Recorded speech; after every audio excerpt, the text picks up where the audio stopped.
ano dito ngayong weekend sa amin. Merong mga kermes. May mga ano ba, rides ba. Puno yung parking ng ano, parkingan dito sa city. Dito pa naman ikakasal sila Racaela bukas sa City Hall. Dito sa harap. Diyan ba? Yan sa likod. Diyan ang kasal nila. Ngayong ano pa to mag-start ang ano, ngayong Bernis, nag-ano lang sila, nag-prepare na. Dahil hindi naman madali yan eh. Ano yung mga ano nila kasi ang lalaki ng mga lalaki ng mga sasakyan Kapunta na ako sa city ngayon. Ganda naman ang bulaklak. Ano bigas parasyon ay. Yun na daw untin. Surprise egg. Hey, Bo. Keep my cup down. Mama, where? 5. Ota. Down. Dito kami sa ano, dito. Tapos mo to biyanis kapot na kini. Katubiyas yan, okay? Nandito tayo sa ano, sa reception ng kasal bukas. Natid namin yung bulaklak. Hatid namin yung bulaklak. Nandun sila kila. Makma dito of the place dito open. Makma dito. Come Schnell, makma dito of the open. Saan si Martin? Isa ka sa taas? Private mo na diha. Betul.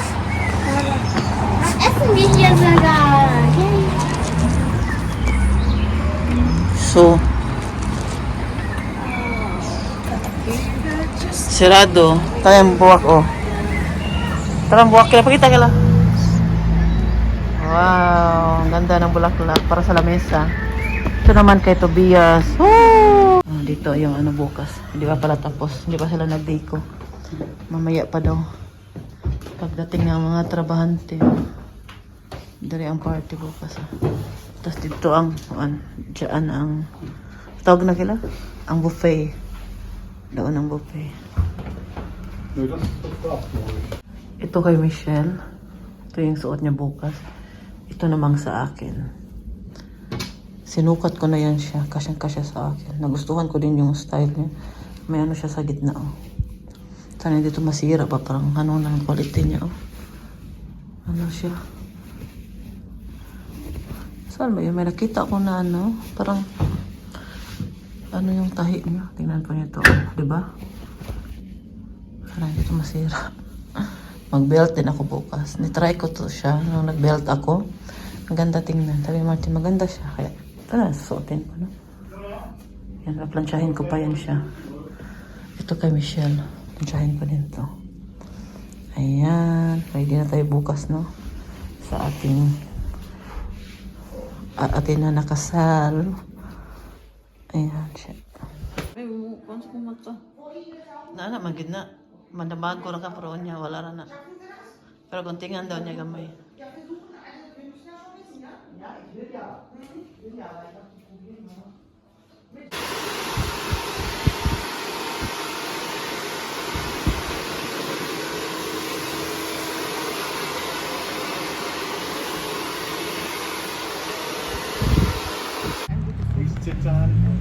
Ja, das ist ein bisschen problematisch. Gut aus. Tingnan po ninyo ano nila, Ang cake. Wow! Naglagot yung mga gagada. Ito biya na kila. Nyakan ako na yan. Kila, baliktad man yung kumina. Kila. Sa likod. Matubangan ko. Nadali, nalagi tari ang ano. Ang itikite.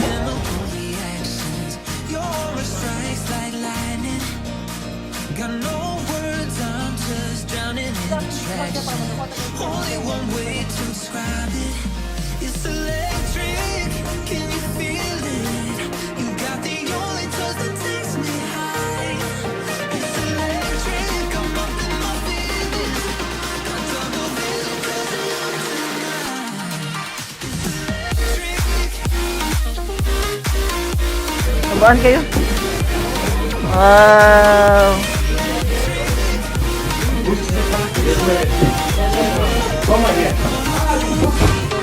Ayan na yung mga regalo nila natanggap. Ito yung mga sobre, ito yung mga binigay sa kanila, ito yung ama nila Kaela. Sila, lumalabas si Schmeissman das in single, Leute. So, das ist der nächste Heirat. Du musst Single Yeah, Michelle, noch nicht heiraten, noch Frau. Ayan, ito yung mga regalo. Kunti lang kasing bisita, mga nasa mga 50 lang kami. Ang iba, ano naman yung binigay, mga sobre.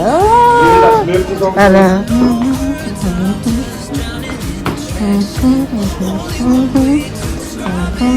Müssen die jetzt abholen? Die heute den ganzen Tag lachen, habe ich noch nie in meinem Leben gesehen. 16 Stunden saß ich so, andere Stunden über Toilette gehen, aber heute lachen. Du weißt, was ich meine. Aber Akila! Oh, Akila! Diese Krawatte!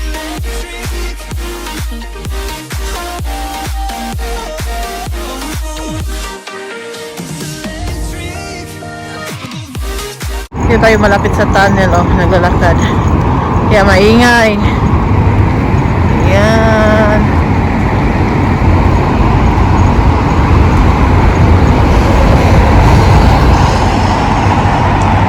Sobrang green na ngayon sa Plettenberg, no? Wow, there's auction downtown, ya? Sa pa. First time ko talaga maglakad dito na side.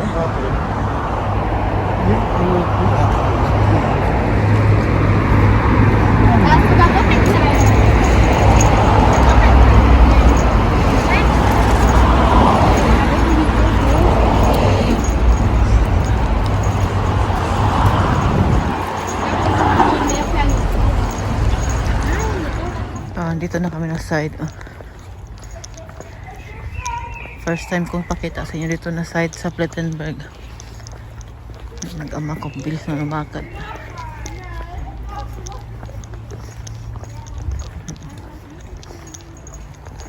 Magpunta na kami doon sa restaurant kung saan nag-party kahapon dahil yung auto nandoon iniwan. Hindi nakapag-drive yung driver pauwi kay nalasing na. Nag-enjoy siya doon, party ba na kasama yung mga pamilya nila, mga relatives nila, mga German nila Martin. Kaya kukunin na namin, lakad kami, medyo malayo siya galing dito city, pero exercise na din, no? Exercise na din, sinundo na namin si Fiona galing sa eskwelahan. At ngayon, maglakad na kami papunta doon sa sa restaurant. Tapos nadaanan namin sa Tobias mamaya sa bahay niya dahil magbabayad siya doon sa restaurant sa nagastos kahapon doon. Ayan, yan ang plano ngayon. Dito tayo ngayon sa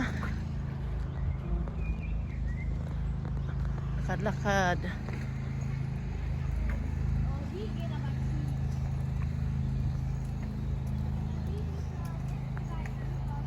Pwede ka mag-jogging dire kila. Murag na itog na kulot. Wala, katawa ko ni ano ba? Ni Joey. Dito na po kami sa bahay. Naka-dress na naman tayo dahil mainit niyo, no? Kauuwi lang pala namin. Galing kami ng Lodenscheid. Kumain kami doon sa Chinese restaurant. Nag-double dinner date kami. Kasama si Tobias at yung si Raquel, ang bagong kasal. Mabuhay ang bagong kasal. Natawa man ako eh. Nahimuot ko sa, hindi ko na nagkwento sa inyo eh. Sa akin lang yun. Sa wakas natapos na yung kasal, tapos na yung mga grabe yung stress sa mga papilis nila, no? Pinto ko sa inyo, no? Grabe yung mga stress, mga muntik na hindi matuloy yung kasal. Dahil nga ngayong buwan na to na lang yung May 8 yung nakaschedule doon. Tapos pag May 8 na hindi pa dumating sila kaila dito. Sabi kasi nung taga City Hall, pangatlong beses na kasi yun nila iniba yung date ng kasal. Kaya sabi nung last na to, hindi ko na to, last na daw yung ulitin niya yung date. Kaya Buti lang talaga nakaabot pa sa Kayla. Tapos ang ganda ng number ng kasal nila ba, number 8. Diba, infinity man yan, no? Kaya, ganda yung ano ba. At doon sa restaurant, kung saan kami nag-party, at sa City Hall, may video po na ginawa doon. Si Ate Michelle lang na video, pero pasensya na po kayo, hindi ko may share po sa inyo dahil alam naman po ninyo, no? Ang mga German, ayaw nila yung pinapost yung mga mukha nila. Kung pinapost mo sila, tanongin mo pa sila. Kung hindi sila papayag, ayaw talaga.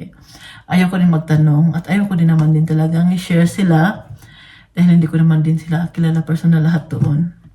Ilan lang po yung kilala ko doon, yung tita ko, sila Lovely, yung pamilya ni Tobias, yung mga relatives ni Martin, pero yung iba mga bisita pa doon. Doon ko lang din sila nakilala. Kaya, pasensya na po kayo. Meron naman akong mga video na ginawa, pero as in, ano lang talaga siya, hindi siya umabot ng 10 minutes. Napakaiksi lang, kaya share ko pa din sa inyo. Kung gusto po niyo makita yung mga picture ng kasalan kay Ella, tingnan na lang po niyo sa Instagram ko, sa Facebook ko. Doon ko na lang po ipopost po. Tingnan na lang po ninyo. Basta yung sa video sa kasal, hindi ko po ma-share lahat dahil baka mareklamo tayo. Mas mabuti na yung mag-ingat kaysa sa magsisi sa huli. Alam naman ba yung mga German? Ginawa ko. Tapos ngayon nga, alas 10 na kami nakauwi. Dahil yung asawa ko sobrang nag-enjoy siya. Sabi niya, kakasal nila kay Tobias. Mag-enjoy talaga ako dahil deserve ko yan. Dahil siya yung isa sa na-stress sa mga papers, no? Kasi siya yung isa sa nag-process talaga niyan. Yung tumulong kay Tobias na mag-process ng mga papers, no? Si Martin talaga yung naasahan sa lahat. Si Martin talaga yung may award ngayon. Sabi niya, pagkasal nila, hindi ako magdadrive, mag-inom talaga ako, mag-celebrate talaga ako dahil sobrang saya ko, ganyan siya. Nung nandun na kami sa restaurant, puti na lang tumawag yung kaibigan ni Tobias ng taxi. Sabi niya, kasi si Martin, no, yung lakad niya, hindi naman straight yung lakad niya. Pag ganyan-ganyan, no? XX. Takot ako matumba, ginoo ko. Tapos hindi din talaga ako masyadong umiinom din doon dahil hindi naman yun pwede na ako uminom. Yung asawa ko inom, mga lasing kami dalawa. Sino magasikasa kayo, ma? Kaya ako yung kailangan talaga na may isa sa mag-control sa amin. Sa akin naman yung asawa ko, deserve naman din niya mag-inom na doon dahil nga pag umaalis kami, tulad ng birthday ni Gemma, hindi siya nakainom doon dahil nagdadrive pa pauwi. Ngayon dito naman sa Plettenberg yung party. Kaya sabi ko, sige, ikaw lang mag-enjoy. Okay lang rin sa akin. Minom naman ako pero kunti-kunti lang yung pang babae lang na hindi masyado matapang. Yung tapos, umuwi kami ng alas 10 kasi hindi na talaga kaya niya, no? Hindi niya naubos yung last na in-order niya na glass na beer, no? Hindi niya naubos. Tapos nagsalita, yung salita niya parang bulol-bulol. Tapos yung lakad niya, tapos ayaw pa magpahawak sa akin. Natumba pa siya dyan sa harap. Pero hindi naman, buti na lang yung natumba siya na parang naupo siya sa dyan, sa may tanim sa may mga tanim dyan ng kapitbahay namin. Dyan siya nakaupo. Sabi ko, tayo ka na dyan kay baka masira mo pa yung sabi niya. Huwag mo pahawakan. Marunong pa akong lumakad. Ang yabang. Ayaw pa niya magpahawak sa akin. Marunong pa daw siya lumakad. Sabi talaga yung tawa ko kay Martin nung ibis ng pubawi namin ba. Tapos maaga pa ako nagising dahil natid ko si Fiona sa eskwelahan, no? Dahil isang araw lang yung pwede sila mag-absent. Hindi pwede mag-absent ng 2 araw. Isang araw lang. Pero nagpapaalam naman kami sa teacher nila na kung pwede ba sila mag-absent ng isang araw dahil nga kasal ng tita nila. Yun. Kami doon. Hindi naman kami marami. Sayang wala si Oliver at si Harvey dahil invited din sila. At alam ko po na doon lang yun si Oliver na mag-enjoy talaga yung bisita doon. Mag-videokihan. Magaling mag-entertain si Oliver ng bisita. Mag-enjoy talaga yung mga tao doon. Hindi ko dinala itong videoke ko dahil may music naman doon sa restaurant. At pwede naman din, gamitin naman nila yung nila. Yun nga. Basta sobrang saya. Tas kanina, kahapon, kinuha namin yung sobrang cake nila. Dahil ang laki nga 3 layers biya yun. Tapos may in-order pa na iba ng cake yung mama ni Tobias. Kaya suba-suba talaga yung cake pa. Tapos kahapon, binayaran din nila yung nila doon sa restaurant. Ang importante nakasal na sila. Tapos na yung mga stress stress sa mga papilis nila. Ngayon, ang next na okasyon natin yung komunyon ni Fiona. Diyan talaga akong masyadong, itong komunyon na ito masyado akong dahil nga kami ang magluluto ng pagkain. Buti na lang at pumayag si Dong. Papunta nito si Dong, no? Kaya nag-isip-isip ako na yung kaldereta, pansit, at saka yung lechon belly ni Dong. At maglumpia din. At titingnan ko pa kung ano pa yung maisip na. Kasi marami naman tayong Pilipinang bisita.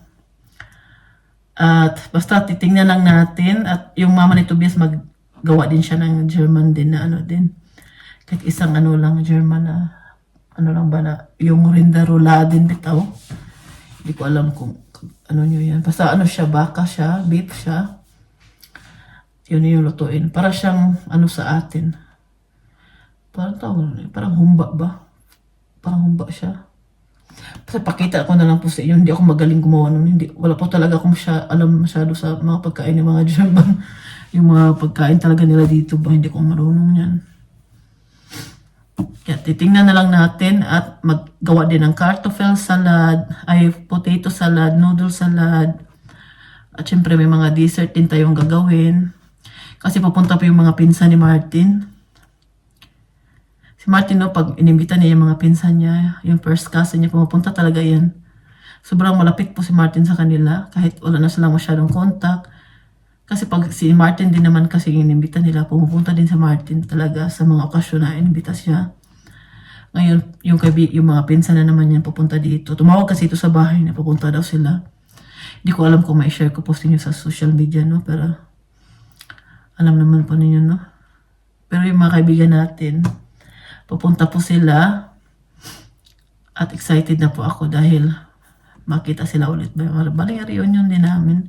Maaga po mag-start ang komunyon ni Fiona, alas 9:30 ata yun. At aabot na ng 1 oras yung mesa, tapos pagkatapos, picture-picture pa doon. Siguro makapunta kami doon sa reception mga 11 na. Maaga pa mag-lunch, no? Mga 11, maaga pa siya, kaya kasi dito sa Germany, mga 1, 12, 1. Siguro mag-isip ako kung ano yung maggawang, makain muna sa bisita ba para habang piniprepare yung lunch, no? Sobrang busy po talaga tayo niyan. Hindi ko alam kung makapag-video ako hindi ko alam kung makapag-video ako niyan. Bulol-bulol naman ako Pero dito may yung kapatid ko, yung dalawa kong kapatid. Tulungan naman nila ako. Tulungan. Kasi pag mag-order kasi kami, mas masarap kasi yung kita yung magluto. Si Dung masarap magluto si Dung kasi Dung yung kukunin natin magluto.